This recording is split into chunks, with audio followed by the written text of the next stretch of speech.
Ito ang aking update ngayon tungkol sa Pasig River. Ito na ang galaw ng tubig. Kung makikita nyo ay malakas na ang kanyang daloy. Samantala kanina ay hindi pa ito gumagalaw. Kumpara ngayon ay yan na ang sitwasyon ngayon ng ilog. Baha na ito.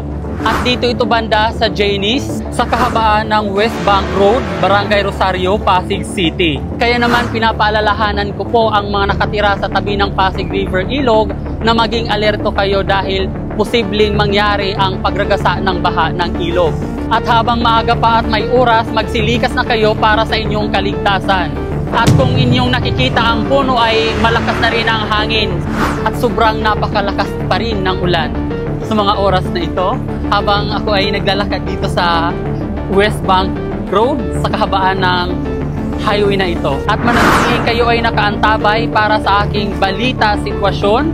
Ako si Joseph Stanislao mula sa Sifistan TV.